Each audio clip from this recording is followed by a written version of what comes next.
how much pain that best friend was in. Of course, Helga knew what she was thinking.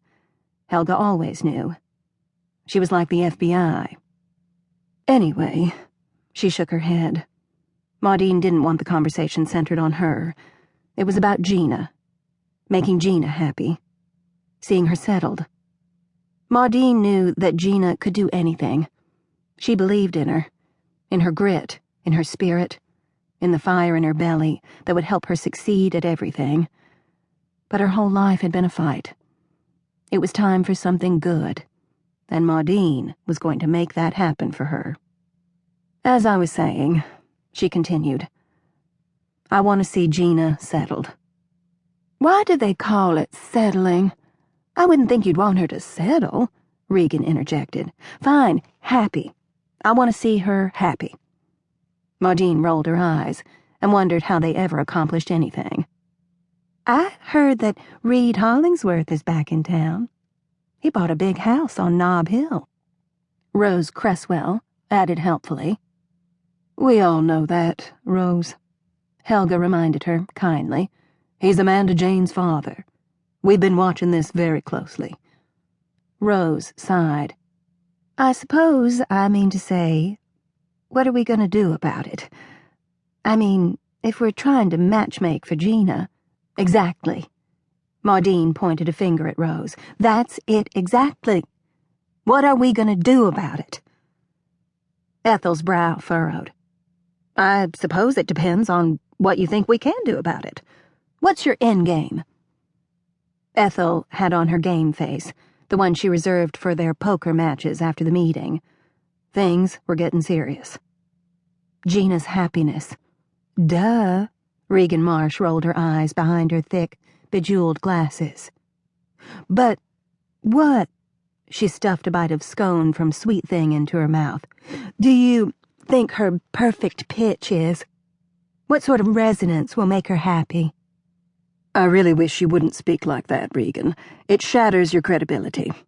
Helga wrinkled her nose. And why do you always have to bring everything back to a musical analogy? Wouldn't it annoy you to no end if I did that? If I made everything about the law? Several glances cut to Helga sharply, and she narrowed her eyes. Fine. I'll work on that. Anyway, Maudine, what do you think will make Gina happiest? To have a whole family. A man who will love her and Amanda Jane as his own. To go to medical school without worrying about how we're going to provide Amanda Jane with the things she needs. Maudine sighed heavily. I've done my best. We know you have, dear. So does she. Marie Hart nodded from her chair. We could set her up with my grandson, Greg. He's a firefighter. He's always had an eye for Gina. Helga offered. No. Ethel shook her head. It's too cute. Greg and Gina Gunderson. There's so many G's there, I choked on them. Ethel, you cannot expect people to marry or not marry because of their names, Rose admonished. The answer is staring us in the face. Maudine's expression melted into a sly smile. She'll marry Reed, she proclaimed. That was the perfect solution.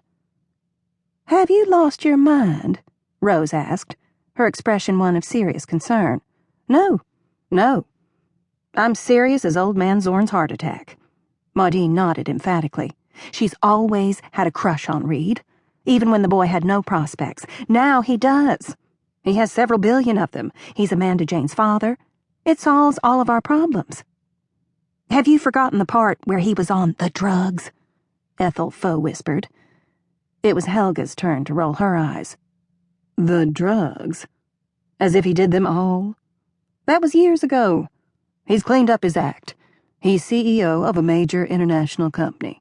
If there was the slightest chance he was slipping, his board of directors would oust him so fast it would make your head spin. I wouldn't trust him with the child. Ethel crossed her arms. This is all just so seedy. Good thing it's not up to you, isn't it? Maudine looked pointedly at Helga. She'd be hearing the paternity suit Maudine had convinced Gina to file against Reed.